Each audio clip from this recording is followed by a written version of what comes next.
घोषित किया, मालिक कसम, एक कदम पे एक गोली, दो कदम पे दो गोली, तीन कदम पे इतनी गोली मार दूंगी तेरी शक्ल नहीं पहचान में आएगी। कहां भाग रहा है रे? इधर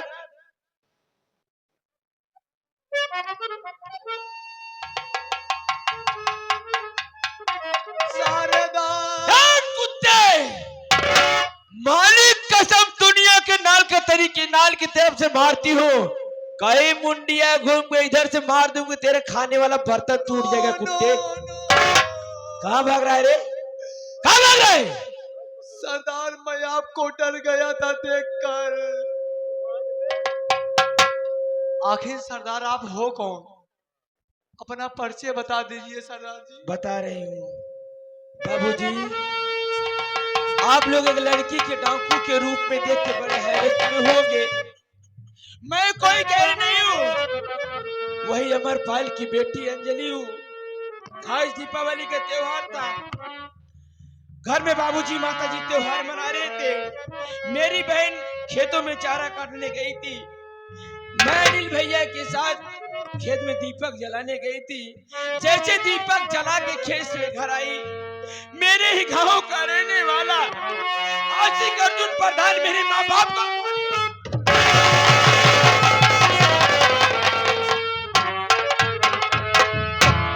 उसकी बीबी आशा पर बना, न जाने कौन सी ऐसी दवाई नहीं थी बाबू कि हम भाई बहन की बेहोशी की हालत में करके ले जाके ऊंची वाली पहाड़ी से फेंकवा दी।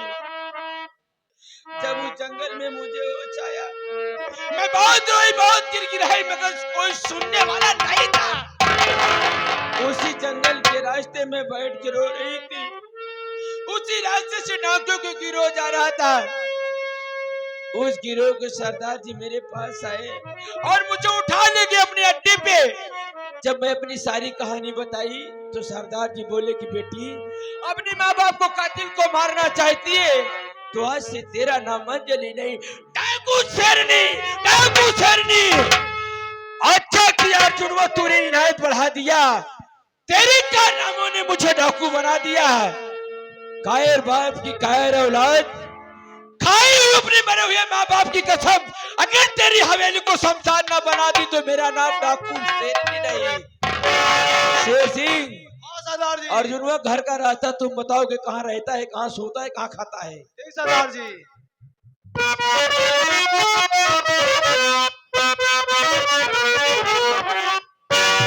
अरे समय कितना भी नाजुक हो, जमाना याद आता।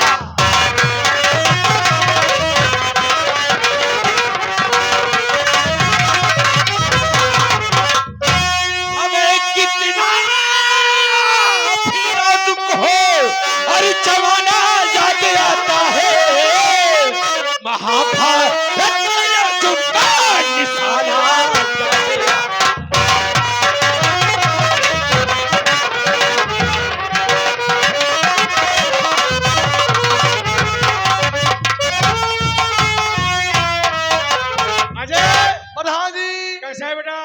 आप कैसे हो? बहुत बढ़िया हूँ, काफी दूर से आ रहा हूँ, थका हूँ और मैं आराम करना चाहता हूँ। अगर कोई मिलने के लिए आया तो बोलना प्रधान अंदर बैठे हुए। ओके प्रधान जी, आप बैठिए।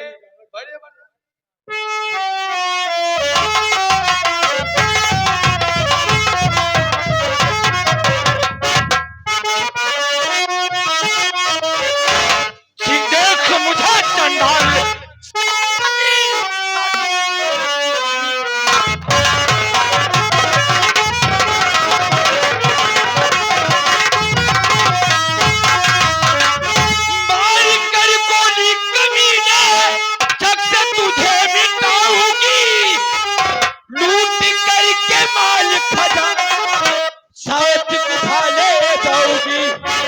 बना दूं तुझको मैं कंगाल, बना दूं तुझको मैं कंगाल, शेरनी खड़ी हंसी।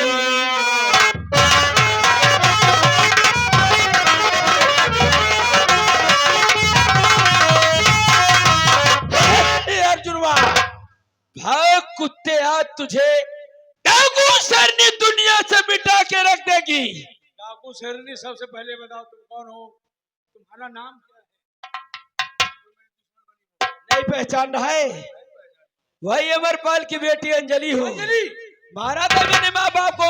सबसे पहले बता, मैं तो तुझे पहाड़ पर से नीचे फेंक दिया था, कैसे बच गई? हाँ, फेंक दिया था। बचाने वाला वही धाकड़ लगड़ा सरदार है, जो हरदम बैठा रहता है। हरदम बैठा रहता है।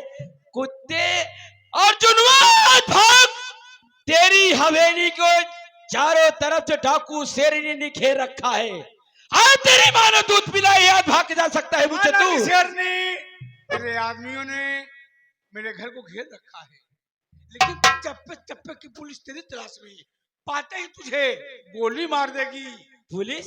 हाँ, और मेरी तलाश कहाँ है? पुलिस तेरे आदमियों ने घेर रखा है, और नजर उठा के देख, नहीं विश्वास हो रहा, वो सामने पुलिस आएगी।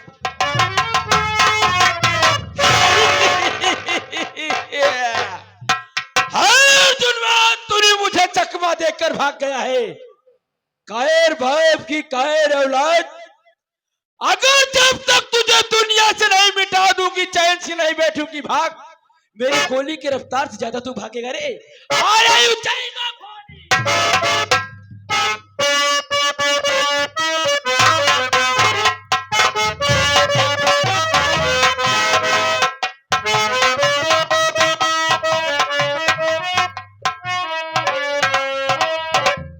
साथियों, मेरा परिचय लो बाबू, मैं कौन हूँ, कहाँ का रहने वाला हूँ और मेरी कहानी क्या है।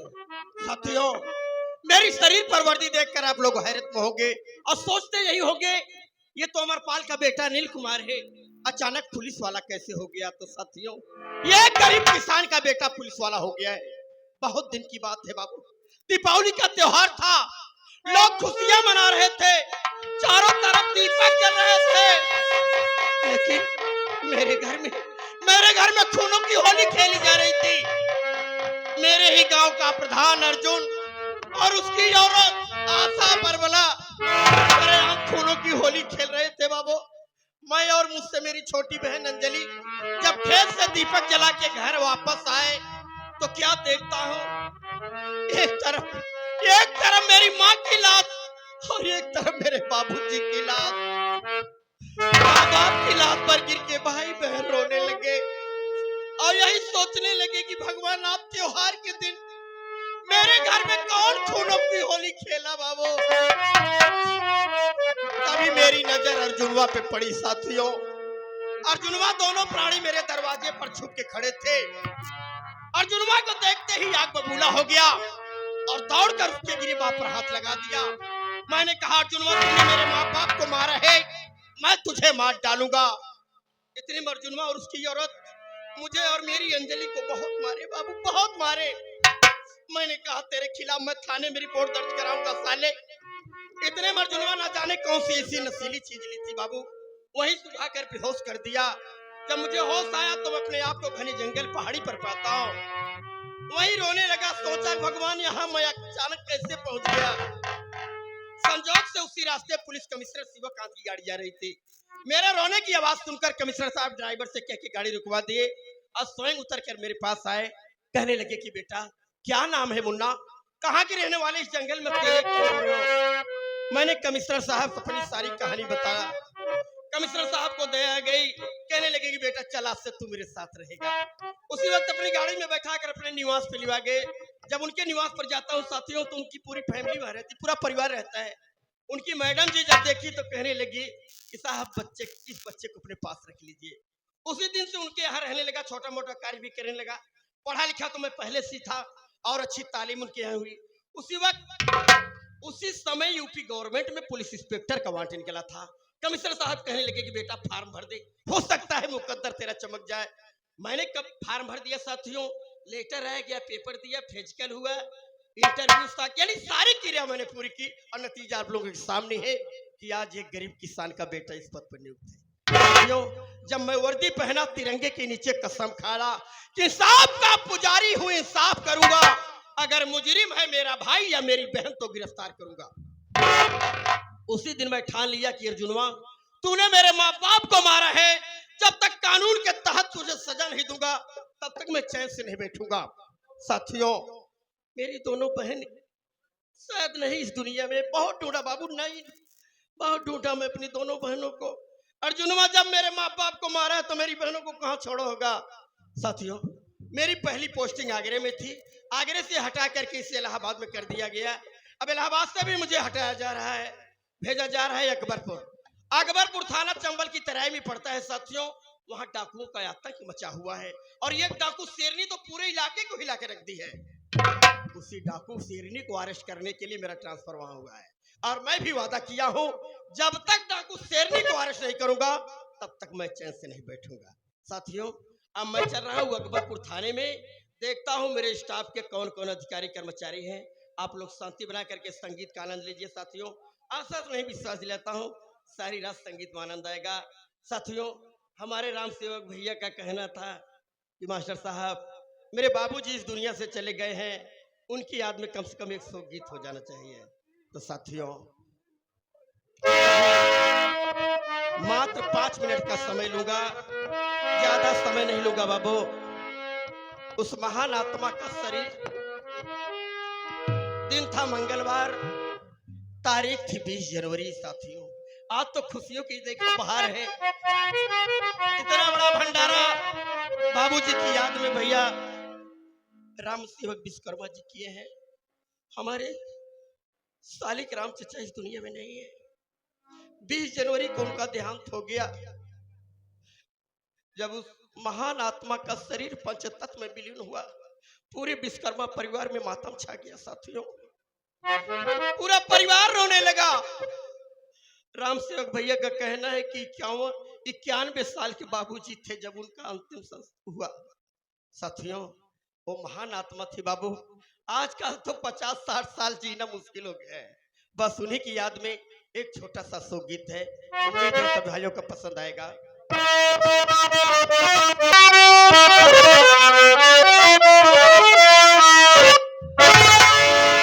अरे राम सेवक के सुना भवनवा,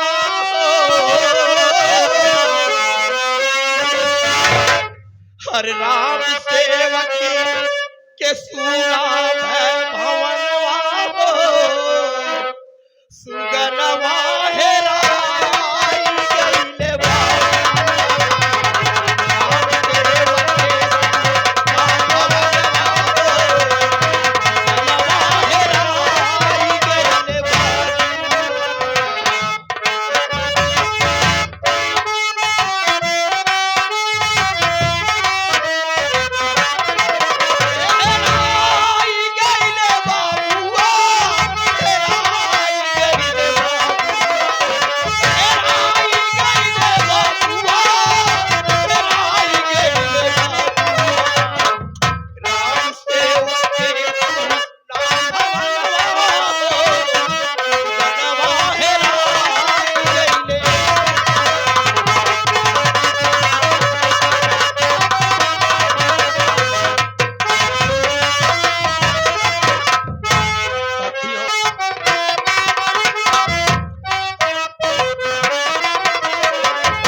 जनवरी थी, दिन मंगलवार था।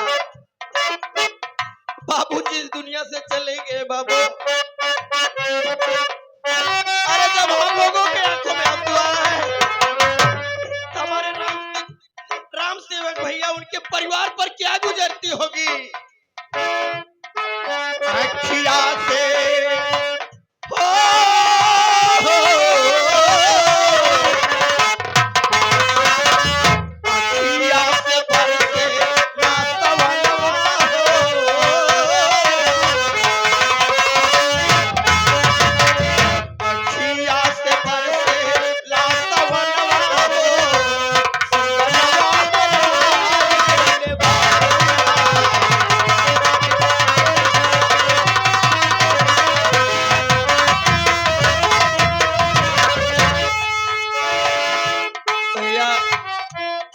मालिक हमारे राम सेवक भैया हैं, पूरे परिवार को धीरज देते हैं, ढाढ़स देते हैं कि अब कुछ नहीं होने वाला है, जो होना था हो गया। अब बाबूजी से दीदार नहीं होगा, बाबूजी से दीदार नहीं होगा। राम सेवक यापन परिवार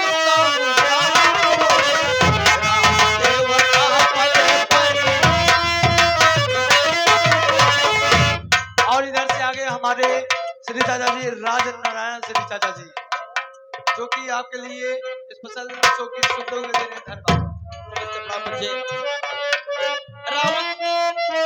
राम सेवक भैया कहते हैं कि बाबूजी का दिया मेरे पास सब कुछ है, हर चीज दे के चले गए हैं बाबू, बहुत बड़ी प्रॉपर्टी मुझे दे के गए हैं। परिवार में मैं हूँ, मेरी बहन, बस 2 संतान बाबूजी के थे, और राम सेवक भैया के तो बहुत पूरा परिवार ही भरा है बाबू। पूरे परिवार को इकट्ठा कह के राम सेवक चुप कराते हैं, कहते हैं रोने धोने से कुछ नहीं होगा, अब रो मत, जो होना था हो गया। उस आत्मा से दीदार नहीं होगा, ये आवागमन है, आने हैं जाते हैं, कुछ नहीं होने वाला है। राम सेवक अपन परिवार समझाओ, राम सेवक अपन, राम सेवक अपन परिवार समझाओ।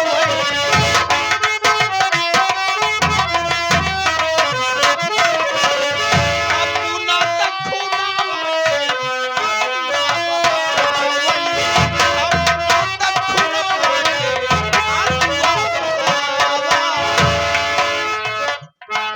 और इधर से आगे हमारे भैया राम बाबू भाई साहब। अच्छा, परिवार समझाओ।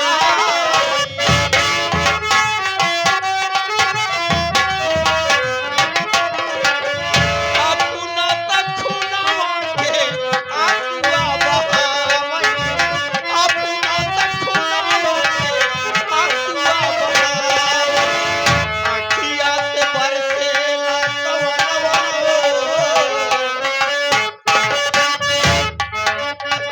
अखिया से बरसेला सवनवा, गुजरवा घेराई देले बबुआ।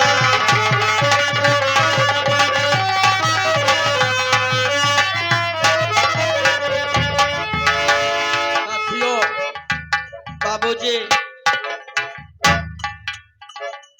बाबूजी की अंतिम क्रिया करके जब वापस आते हैं तो हमारे राम सेवक भैया कहते हैं कि बाबूजी ने मुझे सब कुछ दिया है, क्यों ना उनकी तरह बड़ी धूमधाम से की जाए। तो साथियों, आप लोग देख रहे हैं 4 बजे से कार्यक्रम चालू हो गया है। ये आगे हमारे सर्वप्रथम ये हमारे घर रही कहा कहीं दिहनी आयो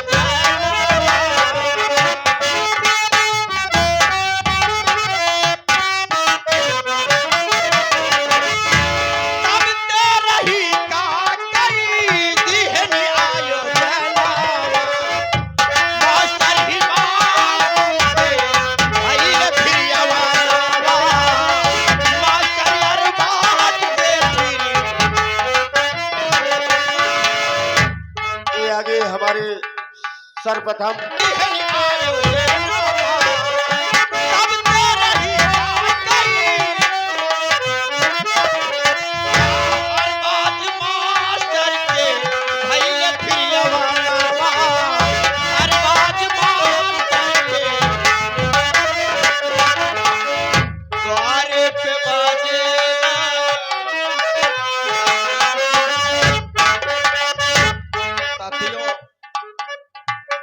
ये हमारे पे बाजे